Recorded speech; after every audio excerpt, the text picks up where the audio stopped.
بسم الله الرحمن الرحيم. الحمد لله رب العالمين، والصلاة والسلام على أشرف المرسلين سيدنا محمد وعلى آله وصحبه وسلم أجمعين. سبحانك لا علم لنا إلا ما علمتنا إنك أنت العليم الحكيم. اللهم علمنا ما ينفعنا وانفعنا بما علمتنا يا كريم.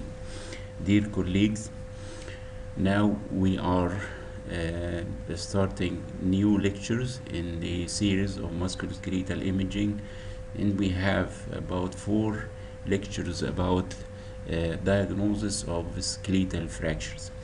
And this is a very important topic, as you all know, for both the clinicians and the radiologists.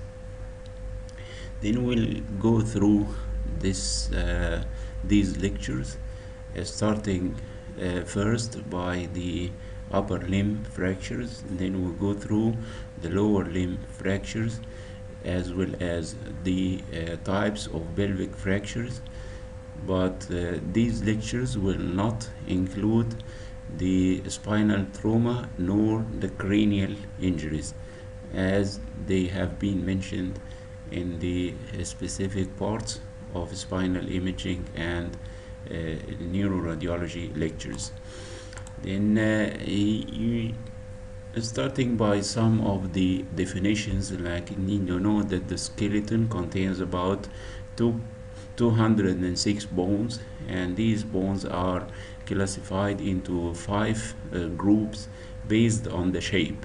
We have the long bones and the short bones, like the metacarpals and metatarsals, the flat bones like those of the skull and the pelvic bones, the sesamoid bones, which are rounded bones located in the tendons, and the irregular bones like those of the sacrum and the vertebrae. And fractures are diagnosed as disruption of the continuity of the cortical and the cancellous bone. Dislocation means that there is disruption of the articulating bones at the level of a joint, and both may coexist in the item of fracture and fracture dislocation when the bone fractures near the joint and the adjacent joint is involved either by subluxation or by dislocation. And open fracture means that the overlying skin is injured and the fractured bones are exposed to the external environment. The closed fracture means that the overlying skin is intact, and of course this open fracture is more liable for complications like infection and so on. And simple fracture means that there is a fracture line and 2 major fracture fragments. The comminuted fracture means that there are multiple fracture lines and multiple bone fragments. Complete versus incomplete fracture. The complete fracture indicates the fracture line completely crosses the entire bone, while the incomplete fracture, which is commonly known as the green stick fracture, it involves only one cortex of the bone while the opposite cortex remains intact. In valgus and varus deformities, in the varus deformity, the apex is angulated away from the midline, while the valgus deformity means that the apex is angulated towards the midline. And this is an example. In this hip, for example, the apex is angulated towards the midline, and this means that you are dealing with a valgus deformity. Internal and external rotation, this means the direction of rotation of the distal fragment in relation to the fracture line. And medial and lateral displacement means that the fracture edge is displaced towards the midline or away from the midline. Bennett apposition means that there is overlap between the fracture edges, and distraction means that there is a distance or a gap between the fracture edges. And these are the most commonly seen fracture types in the clinical practice, including the transverse fracture, like this one, the oblique fracture, the spiral fracture, and the comminuted fracture, and this is avulsion fracture. I mean, here you got an impacted fracture where the edges are impacted within each other, and a fissure fracture, an incomplete fracture line within the bone, and the green stick fracture, which means disruption of the cortex on one side and the opposite cortex remains intact.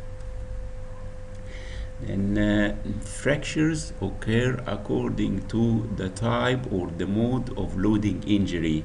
Like bending loading will produce transverse fracture. Torsional loading will produce spiral fracture. Axial load will produce compression or impacted fracture. Tensile loading will produce an avulsion fracture. The combination of two or more than fracture modes or fracture forces will produce a different pattern of fracture lines. And this is the classic appearance of the incomplete fracture. We have two types. They are occurring mainly in the pediatric age group. The green stick fracture, where there is disruption of a single cortex and the opposite cortex remains intact. The torus or a buccal fracture, which usually occurs in the metaphysis due to axial load with axial compression, resulting in this appearance. And there is impaction of the cancellous bone, but you cannot actually identify a specific fracture line. The combination of both types may occur in a single patient. And the stress fracture is the fracture which is produced by repetitive traumatic forces to a certain part in the body. They are classically seen in the proximal part of the tibia, in the second metatarsal bone, and in the femoral neck. This is a commonly seen fracture in runners, where you got an insidious fracture in the second metatarsal bone. The fracture heals with a prominent amount of callus, as you can see here. And the stress fractures of the femoral neck are usually treated by surgical stabilization. I will mention this in details in the part where we deal with fractures of the lower limb. And growing pain in runners raises a high index of suspicious of fractures of the femoral neck. And pathological fracture is the fracture occurring on top of a pre-existing bone pathology. And here you can see an osteolytic lesion in the distal part of the radius, representing let us say simple bone cyst, and there is a fracture across the diseased bone, and this is pathologic fracture. Intra-articular fracture is a very important type of fracture which involves the articular surface of the bone. And you know that this fracture is usually complicated by joint involvement, and there may be some loss of function of this joint, or the development of early osteoarthritic changes. Then the basic goals of treatment of these fractures should include accurate anatomic reduction, rigid fixation, early motion, and if this is in the lower limb, you ensure progressive weight bearing to maintain the function of the joint. And you will know the Salter-Harris classification of the fractures occurring before the epiphyseal union. And we have 5 types. This is the normal appearance of the epiphysis, the physis, and the metaphysis. The type 1 means that there is separation or widening of the physis, and this is a nice way to remember these types of fractures by the name of the Salter-Harris who developed this classification. Then the type 1 means that a straight fracture across the physis with widening of the physis. The type 2 means that the fracture occurring above the physis. Type 3 below or lower to the physis. Type 4 through the physis, above and below. Type 5 means the impaction through the physis, compression or crush or erasure through the physis. Then we came to an important issue, which is the complications of fractures. And you know that the major complications are belonging to the union.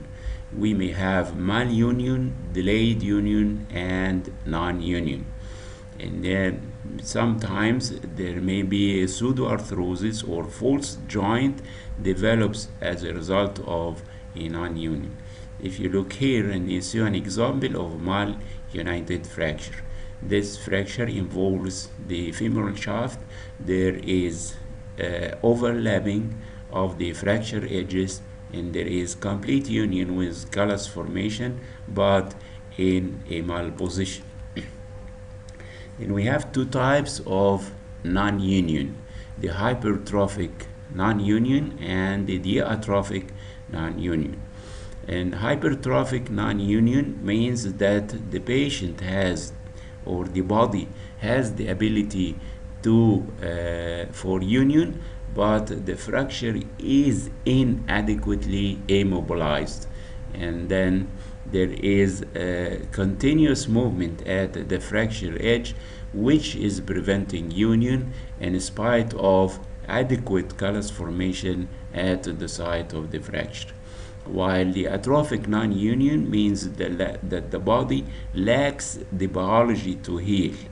Then hypertrophic non-union usually requires a stable fixation, while diatrophic non-union usually requires bone grafting or internal fixation or ultrasound stimulation to stimulate the union process.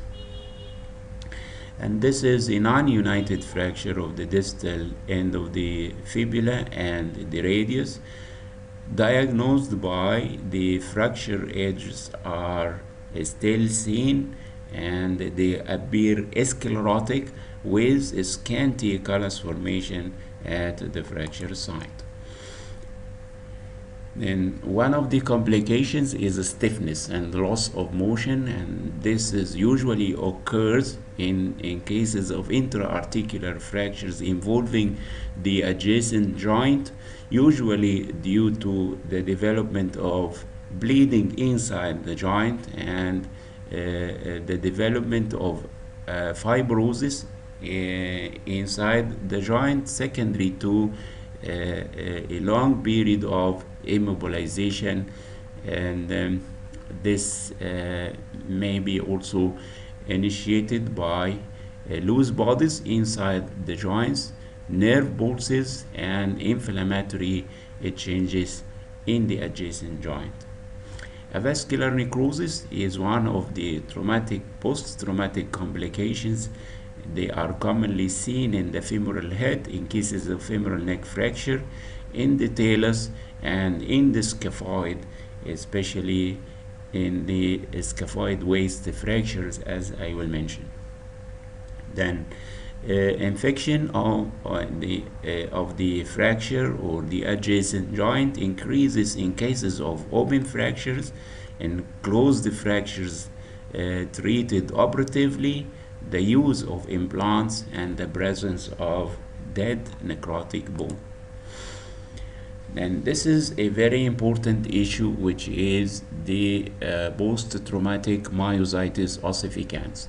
This is a benign process which is characterized by high heterotopic ossification, usually in the large muscles. And in the type of myositis ossificans circumscripta, there is usually a history of significant trauma. But there are other types of myositis ossificans, like the myositis ossificans progressiva, which is an inherited disorder characterized by fibrosis and ossification of the muscles, tendons, and the ligaments at multiple sites without any known history of trauma. Panniculitis ossificans is that lesion occurring in the subcutaneous tissue, and the pseudotumor of the digit is a variant of myositis ossificans occurring in the digits of the hands and feet. But we are talking now about myositis ossificans occurring post-traumatic. This lesion affects usually the large muscles, and commonly seen in the anterior aspect of the lower limbs, which is the site more prone for frequent trauma. The patient may present by painful, tender, enlarging mass, and it will appear by the plain X-ray as an area of ossification or calcification, and in the soft tissues, usually along the shaft of a long bone. And here you see a patient with total knee replacement with a development of a bony mass along the anterior aspect of the femoral shaft. Calcification begins to appear on the plain films within 2 to 6 weeks of the trauma or the surgery. The lesion reaches the classic appearance by 2 months. Then during the following 4 months or so, the lesion becomes smaller and dense. What's very important is the presence of a cleft or a radiolucent line separating the bony mass from the shaft of the adjacent bone, and this cleft is known as the string sign. And this string sign is one of the criteria of myositis ossificans. And in the early phases of myositis ossificans, it will show tracer uptake in the early and delayed phases. But when the lesion is completely formed, the delayed uptake or the uptake on delayed phase imaging is one of the typical findings. Then myositis ossificans is easily diagnosed by the plain film and also by CT, but on MR images they are usually mistaken for soft tissue tumors because they behave like any of the soft tissue masses. They appear of low signal in the T1, in the high signal in the T2, and if you give contrast, they will enhance. Then the early features of myositis ossificans are indistinguishable from tumors. They appear ill-defined, iso-intense to the muscles on T1. They show increased signal and T2 weighted images, and if you inject contrast, they will enhance. Then it is usually stated in the literature, this statement, you see a bony mass in the plain films and on CT images, but on MRI T2 weighted images, they show bright signal, and they also show enhancement on T1 weighted image. This is the T1 You see this lesion ill-defined within the anterior thigh muscles, and this T1 post contrast with fat suppression. They see enhancement of the lesion. Then also the implants may be prone for fractures, like the bones, and many times you can see what's known as implant failure, where you got fracture of the nail or dislocation of the screws in many times. One of the important issues, it will be discussed also many times in separate issues, is the complex regional pain syndrome, or the reflex sympathetic dystrophy, or the previously known Sudix atrophy. This lesion appears usually following a minor trauma to a certain part of the body, usually the hand or the foot. And the resultant this trauma will result in severe swelling of the limb, and marked erythema and redness, and the extreme tenderness even on touch. And if you see this in a patient with minor or relatively mild trauma, then you diagnose this syndrome, which is known as complex chronic regional pain syndrome, or reflex sympathetic dystrophy. The mechanism of this syndrome is unknown, and there are many factors which are accused as underlying causes. The treatment is by sympathetic blocks and aggressive physical therapy. Satellite ganglion block are used for involvement of the upper limb, and epidural blocks and lumbar sympathetic chain block are used for lower limb lesions. And these are the supposed underlying causes of this syndrome. In many cases, the cause is unknown. The trauma is one of the causes. CNS disorders, myocardial infarction, and sometimes immobilization. Then if you look here, and you see that the hand is red, swollen, and it's very tender or painful. And on the X-ray, you can see extensive osteoporotic changes surrounding the area involved, as you can see here in the proximal part of the metacarpals, the carpal bones, and the distal parts of the radius and ulna. Then also one of the complications is vascular injury, and those which are commonly injured are the veins, while the arteries are less frequently injured since they are elastic and mobile. This will result in the hematoma surrounding the fracture, and the fractures of the clavicle, the supracondylar fractures of the humerus, and the knee dislocations are examples of traumatic lesions commonly associated with vascular injury. And we also do not forget the pelvic fractures, which are in many times associated with significant bleeding.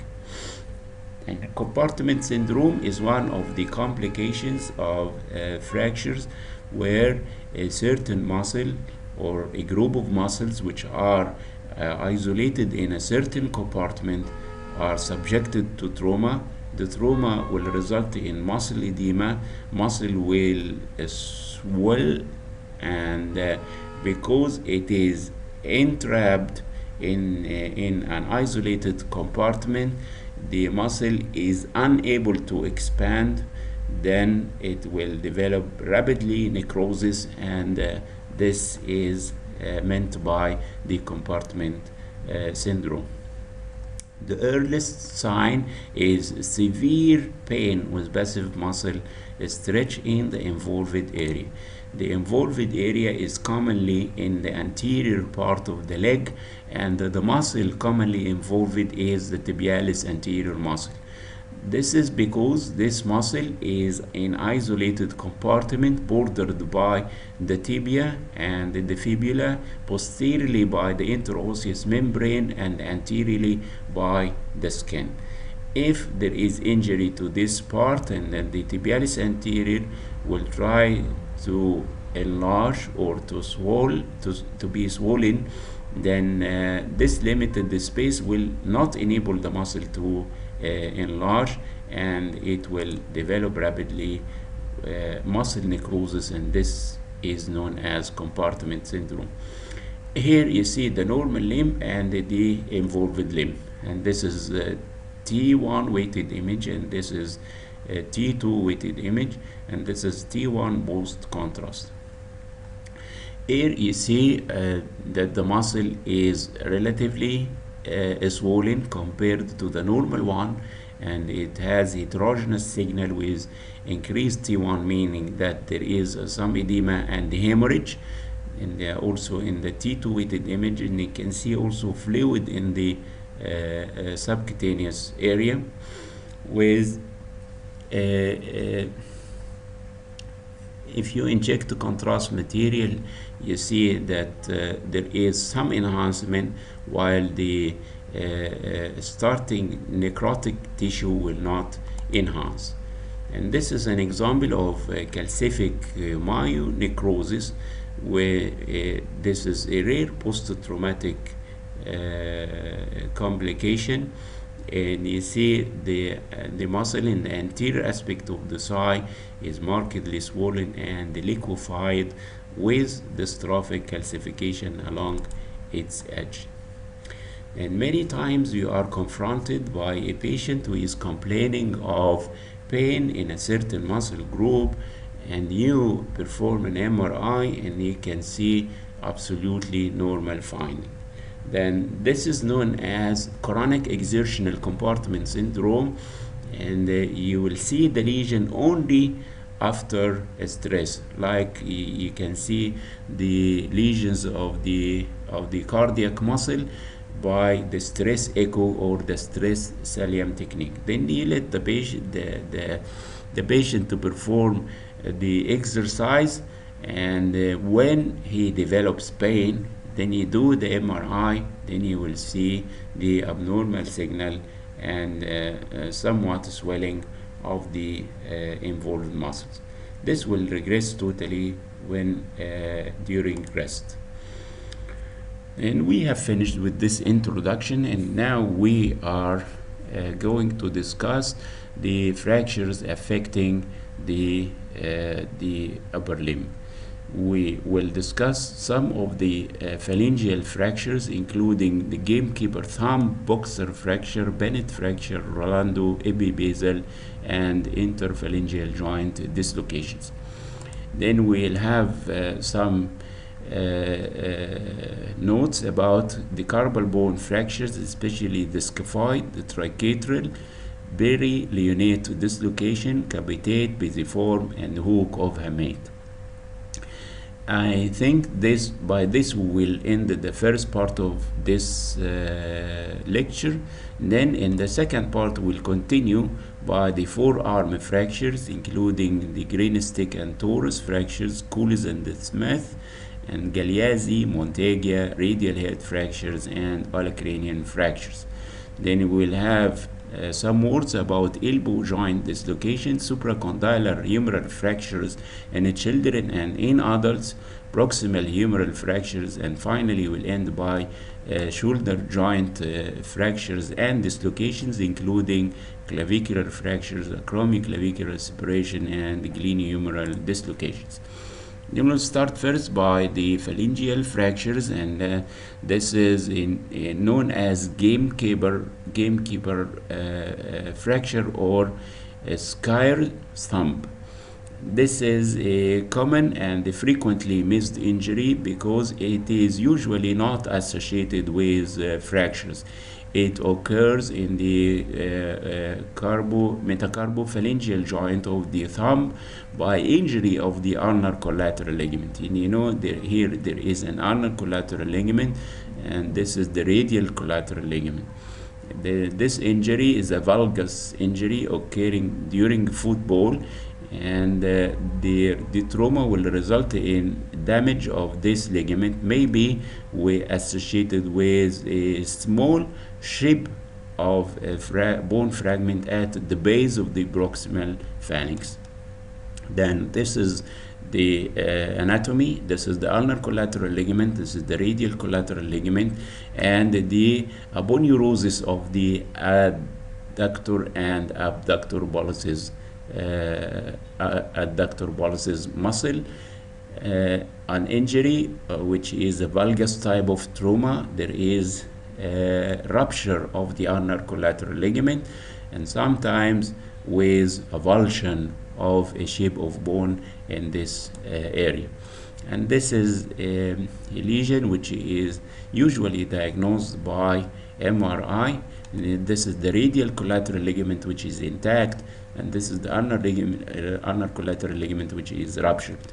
And the adjacent image shows the normal anatomy. This is the ulnar collateral ligament, and this is the radial collateral ligament, and this is the adductor aponeurosis. Then we came to the second fracture, which is the boxer fracture. It usually involves the fifth but may involve the fourth metacarpal bone.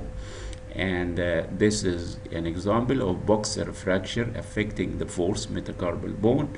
And this is an example of a fracture involving the fifth metacarpal bone, and this is the way how to fix this fracture. Bennett fracture is an intra-articular fracture of the base of the first metacarpal bone. And this is a two-piece fracture. And you see a separated small bone fragment at the medial aspect of the base of the metacarpal bone of the thumb. And this fracture extends to involve the articular surface of the bone. Then involvement of the articular surface is a serious injury and requires adequate reduction, adequate fixation, early mobilization, so that to prevent joint the complications. As I have mentioned, this is a two-piece fracture, a small piece and large one. It involves the articular surface, and it is slightly dislocated, as you can see here. And, it affects the medial aspect and reaches the articular surface. And this is an example of a classic Bennett fracture by X-ray and by CT scan. This is the metacarpal bone, and this is the fracture line. Then we came to fractures occurring in the same area but with different names and different prognosis. The Rolando type is a three-piece fracture, as you can see here, three-piece fracture. It is in the form of V or Y shape, the fracture. It affects the articular surface of the base of the first metacarpal bone. Then the third type is known as epibasal, and this is this fracture occurs away from the articular surface. It does not affect the articular surface. And this is an example of an epibasal thumb fracture affecting the base of the first metacarpal bone, and it does not reach the articular surface. Then interphalangeal dislocations usually affect the proximal interphalangeal joint, and the dislocation is usually dorsal, and the pattern of trauma is hyperextension injury.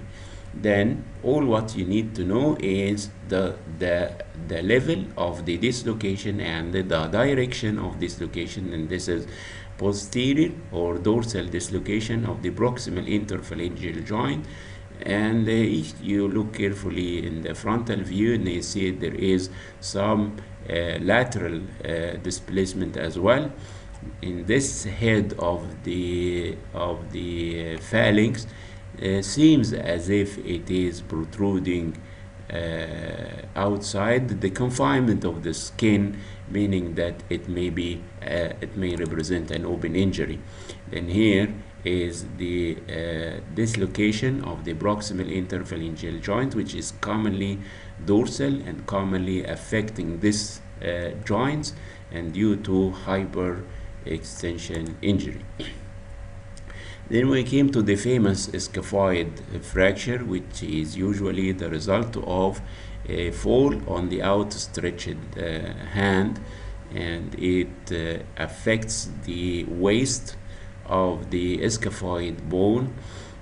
And this is one of the fractures that may be missed if you perform the X-ray immediately after trauma. But if you wait for some time, you can discover the fracture line. Then, as I have mentioned, it results from a fall on the outstretched hand, and clinically there is tenderness in the anatomic snuff box, which is considered a diagnostic sign of scaphoid fractures. This is, I have mentioned just now, if you have an X-ray immediately after injury, you may fail to see the fracture line.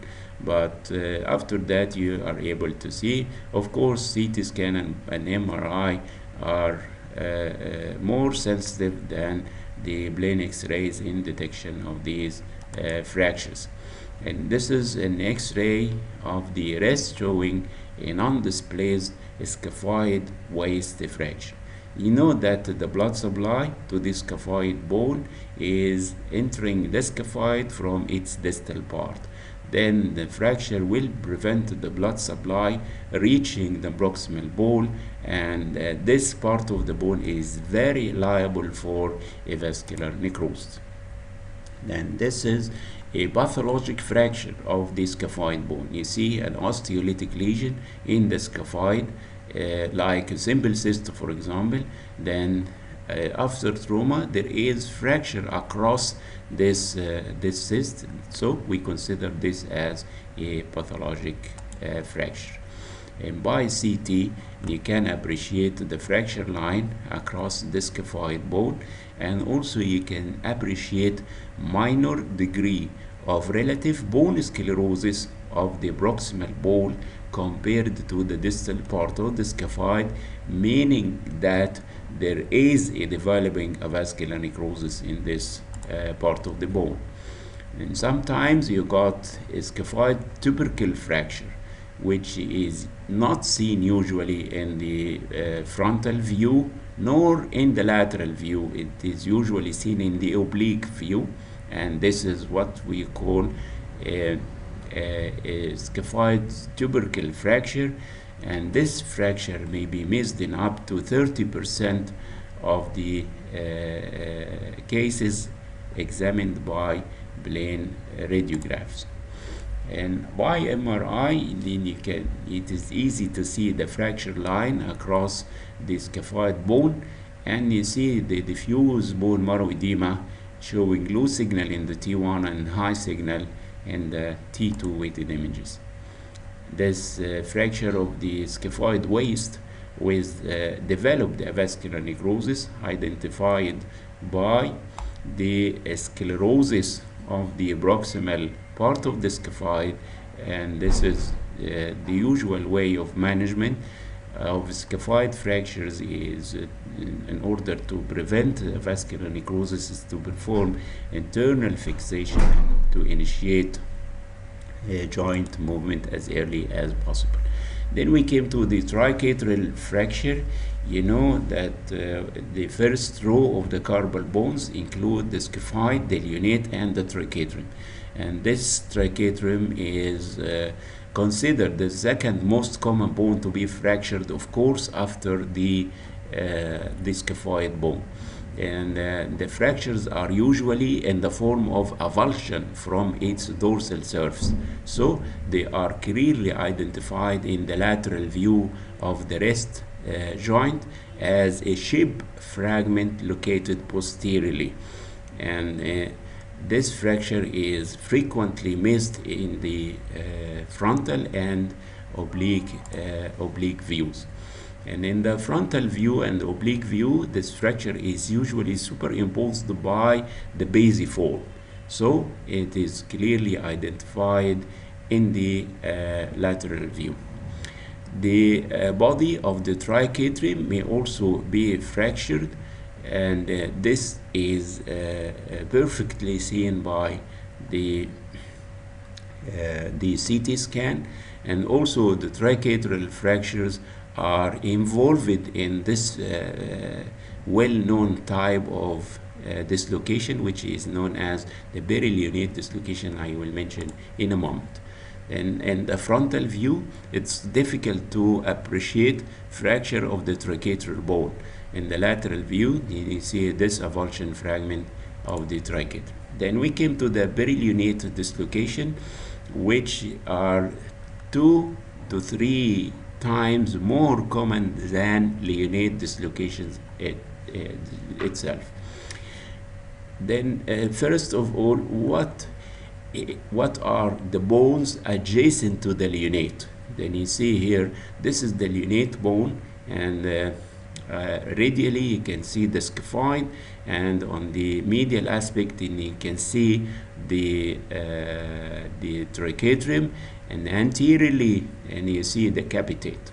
Then the perilunate dislocation will involve these bones, the scaphoid, the triquetrum, and the capitate.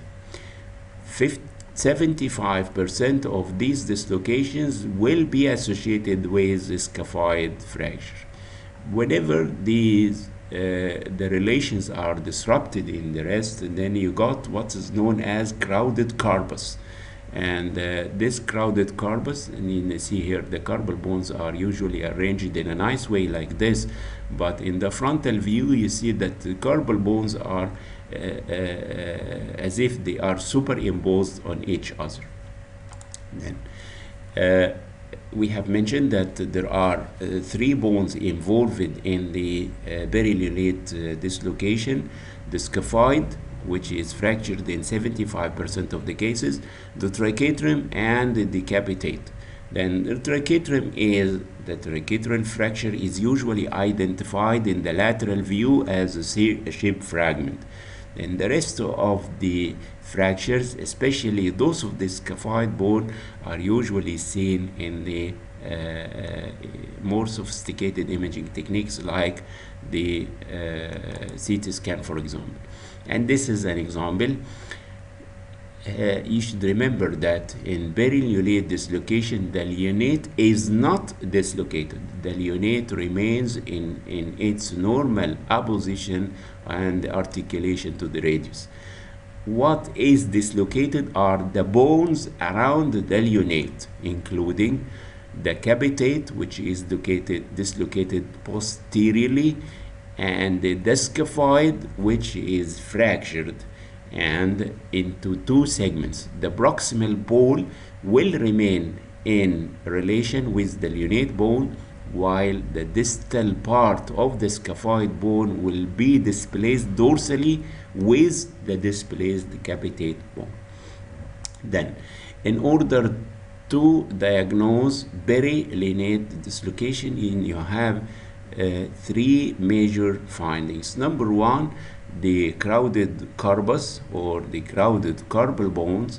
Number 2, the fracture of the triquetrum. Number 3, the dorsal displacement of the capitate. Number 4, the fracture of the scaphoid bone.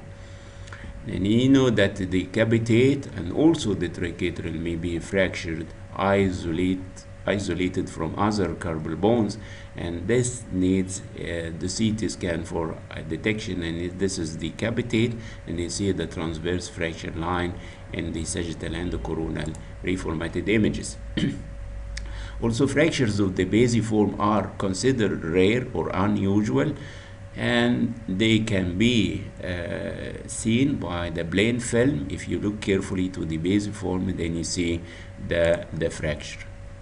And the hook of hamate is one of the fractures of the carpal bones. You remember that the flexor retinaculum covering the carpal tunnel is stretched between the hook of hamate and the tubercle of the trapezium. This is the trapezium, trapezoid, capitate, and hamate. Sometimes this hook of hamate is fractured, and it is one of the causes of carpal tunnel syndrome. Then one of the good landmarks for diagnosis of fractures of the hook of the hamate is loss of the eye of the hamate. Then if you look for the normal wrist bones, and you see this is the hamate, and this is what is meant by the eye of the hamate.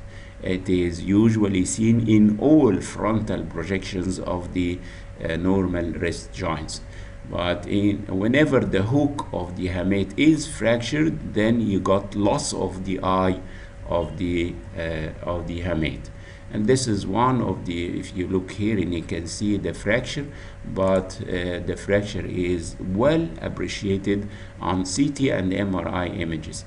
In this frontal radiograph, and you see that the eye of hamate is not clearly identified, and the CT scan of the same case shows fracture of the hook of the hamate. And this fracture can be also demonstrated by reformatted images. This is the axial image with hook of hamate fracture, and this is the sagittal reformatted images, and they say the round displays the fracture of the hook of the hamate. Alhamdulillah Rabbil Alameen. Thank you very much.